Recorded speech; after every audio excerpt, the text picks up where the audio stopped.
Hey everybody, and welcome to the Chit Chat. I'm Adam Roach. And I'm Amanda Roach. And today we're going to be reviewing Unlock. So as you see, we have all three of the Unlock copies here. We're going to kind of talk about them overall, but we will cover the escape room themed versions. So that'll be the Formula, Squeak and Sausage, and the Island of Dr. Gorse. So I think we're gonna go in and talk about the mechanics a little bit. And just tell you a little bit about how to play so you get an idea.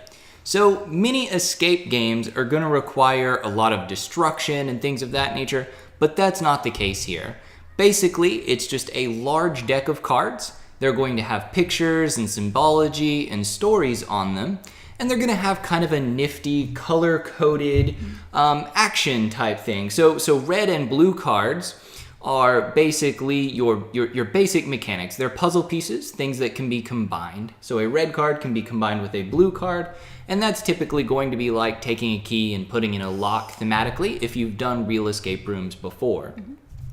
And then there's also yellow cards, which are the code cards. So those are the ones that you're going to need a 4-digit code. And there are green cards, which are machine cards, which are going to interact with other cards in unique ways. Yeah, typically your machines, they're going to take objects that are going to come from your other combinations, and you're basically going to do some computation, some math, or some things of that nature. But the game is really great about teaching you these mechanics. So there's actually a tutorial, and it comes in a very, very small deck itself. So there's only about 10 cards here.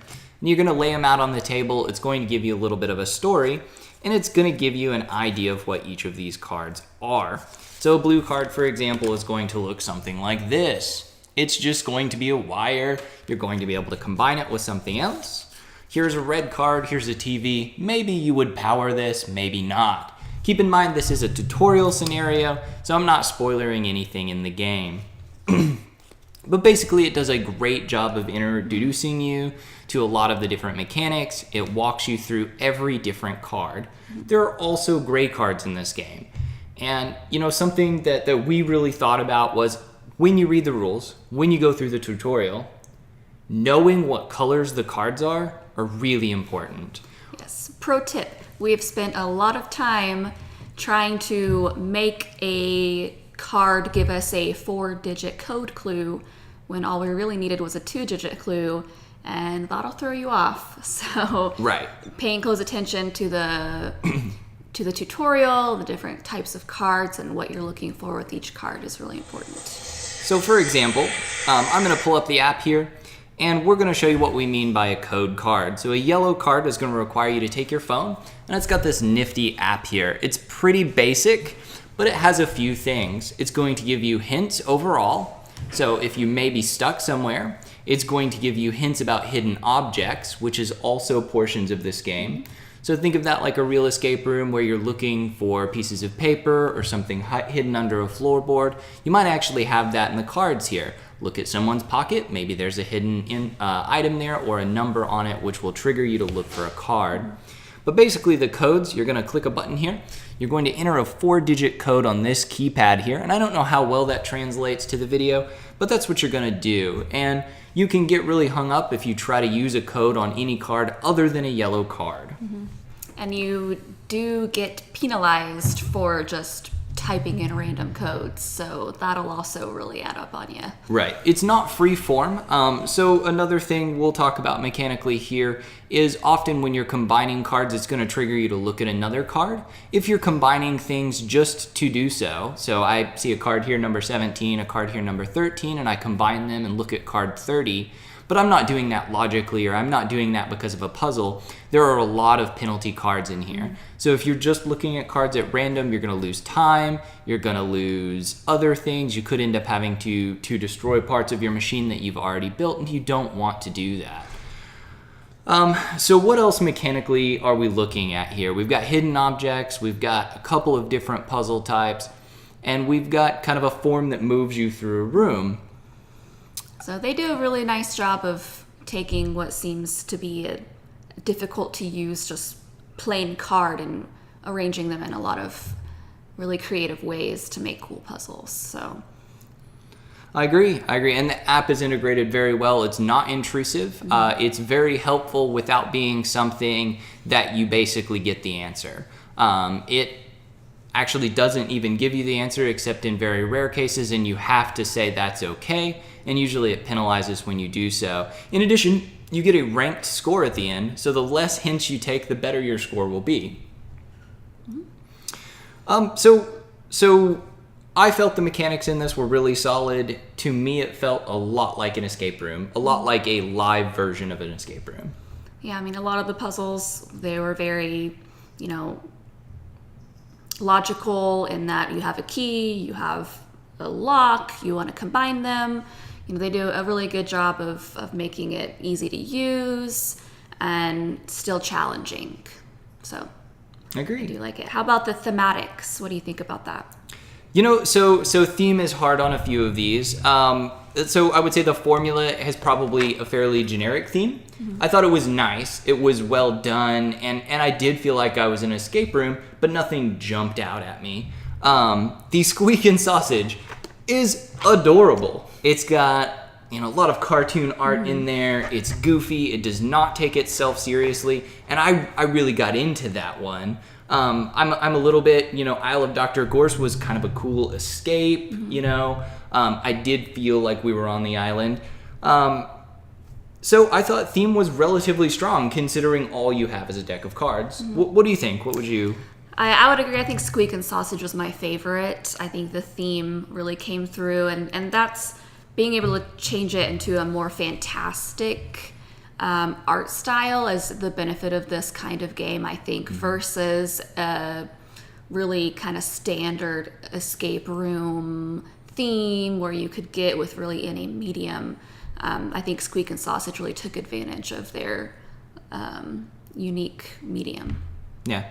I was going to say we could talk about components here, but there's not a whole lot component-wise. The cards are of a good quality, and there is absolutely no destruction in this game. I know we partially mentioned that earlier, but if you're done playing, you can shuffle it up and move right along. And I would say that's a good positive, so let's just move into what we thought was good about this game.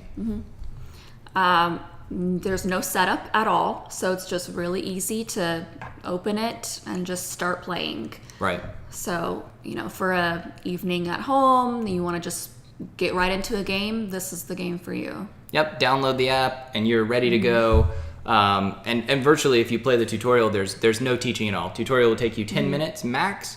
These games will take you an hour max. You can continue on, so it does not stop you. You can continue on, so you could take longer than an hour. But in general, I felt like they stayed right around that hour, and we didn't really struggle to complete them too badly there. What about you? What are some pros? Other pros for this, again, I kind of said it, but it did feel like an escape room. They kept that there. So not just the themes here, but the themes of an escape room. Going in and being locked in, I really felt that here. Pros were, I think, creative uses of just a deck of cards. The way they did all the mechanics and things of that nature to really tie in there and make you think of, how would I put this together logically in the real world versus just how do I add numbers together. I thought that was a really strong suit here. Yeah. Any cons? Anything you don't like about it? Most of my cons are minor on this game, but I find that there are a few. So one, since it is just a deck of cards, you could, for example, try to combine a wire and a TV again, and maybe that adds up to 30. Well, you could see if 30 even exists. And if it doesn't exist, it's wrong and you can move on. Without being penalized. Without being penalized in any way. It's not a big downside, but it does somewhat let you move portions farther into a game without actually doing any puzzle solving. And you're going to have some people that just kind of want to look through the cards and what numbers are where. I think if you play it that way, it is going to suffer a little bit, but as long as you're not just always shuffling through the deck, I think you're good. And considering that they only have a deck of cards, they do a really good job of having a wide variety of puzzles, but you are a little bit limited in exactly you're going to be combining cards together, whereas other types of escape rooms, you could be folding things or like destroying things and tearing things, and so they're a little limited there. It's just the nature of the beast. It's nice that it's completely reusable, but it's also a little limiting in what you can do for your puzzles. So I completely agree with you there. I mean, while it is great for what it is, there is sometimes just this amazing moment where if you're tearing something up in another escape room, or you're bending something in half, oh, that's how they meant me to look at this, and that is not doable here. Just a constraint of the cards. I think another thing I thought was a minor negative, there is one of these, and so this is going to be the Isle of Dr. Gorse. It's technically the third in the series. It requires you to split into 2 groups for approximately half of the game. And so some people are not going to like that. The other 2 could technically be played as a solo game if you wanted, and are very easily played as 2. We played 2 of these as a 2-player game just ourselves. We did play the Isle of Dr. Gorse as a set of 4, and it works great at 4. But I do think some people are not going to like that it needs to be separated. And they did it in a really interesting way. It required a lot of communication, but again, some people don't want to be required to have that level of communication. And, there may be stages where one group is kind of just waiting for the other group to solve a few puzzles before you can work together again. So it can kind of bog down a little bit. So yeah, it was interesting. It was different, but it may not be for everybody if you're not into that kind of thing. With the strong communications, I would recommend in the third one to play with a group of friends that you're fairly close with, because being able to communicate and being able to direct each other in a polite and yet urgent way is difficult. And I know that's probably gonna stress a few groups out as well. Okay. Well, what do we have upcoming? What's next for Unlock? So for Unlock, they're actually going to add a few things. That's another reason we're going through these now. The escape rooms have been kind of really ratcheting up in popularity, and they're going to come out with a set of 3 mystery rooms soon. So these are going to be coming out around October, November of this year, and they're going to focus on a Call of Cthulhu and some haunted house type themes. And you're going to be more solving a mystery than you are really escaping a room. And I think that is shaping up to look pretty entertaining. It's going to be a little bit of a new spin. I don't always like that some escape rooms go towards the horror side, but I think with Space Cowboys, who did do time stories and things of that nature, that those will be really thematic as well. Yeah, and I think that's one of my least favorite things about, a couple of like the formula. The theme was just really not there for me. It was more generic. So I'm looking forward to seeing what they can do when they're really focusing on theme. So I'm looking forward to it. So we've both played a few of the other mainstream escape room games, and so we kind of wanted to rank these versus those. So I've played Escape Room the game, which utilizes a box for electronics and some keys. I've played Deckscape, and I have played one of the Big Escape box games as well. And so I've had a relatively wide variety. Many of those are fully destructible. I have not played the Exit the Room games, which were up for Kennerspiels, and we should be doing that very soon. So we can't compare against those, but that's fair warning. Yeah, so I feel like compared to Escape Room the game, the keys there just have a lot more variety, so you could be looking for numbers or letters or shapes or directions, some combination of 4, so that's a little bit of a hint. But in this game, all of your clues are usually numbers, right? Either 4 numbers for a code or 2 numbers for a card. And so I feel like it's just a little bit less flexible as far as that goes, because you're always looking for a number to move on. So that would be, I guess, a flaw comparing it to that. For me, just a little less flexibility. But the puzzles, I feel like are a little bit more logical in Unlock, whereas sometimes in the Escape Room the game, be like, I don't really understand how they expected us to get from A to B. I never got to a point here where I was trying where the puzzle was trying to figure out what the puzzle was, Right. which in a few of the other escape type themes, I got to the point where I was like, what is the puzzle even here? Personally, these come out on top for me.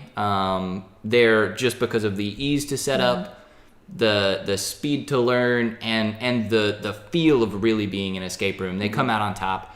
I like some of the added things in the other games, but these really, they do it the best in my opinion.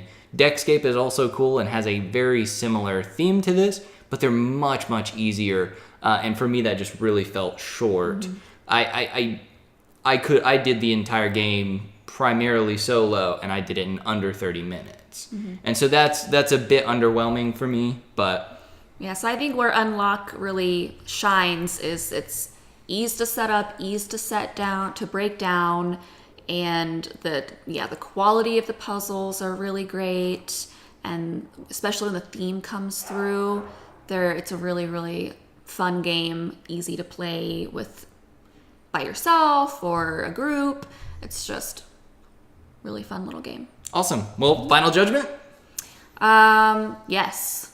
All right. We're both giving it a recommend, I think. I love it. I think it's easily worth the $10, $15 you end up paying for these. You can immediately trade it away or give it to family or friends. And it's more than worth it. They're also tiny. They fit in your collection easily. I could not give it more of an endorsement on my part. Endorsement from us. If you have any questions, please leave them down in the comments. I'm more than happy to answer questions about the game, about other reviews we might do. And other than that, have a great night. Yeah, be sure to like our video on the Chit Chat. Bye.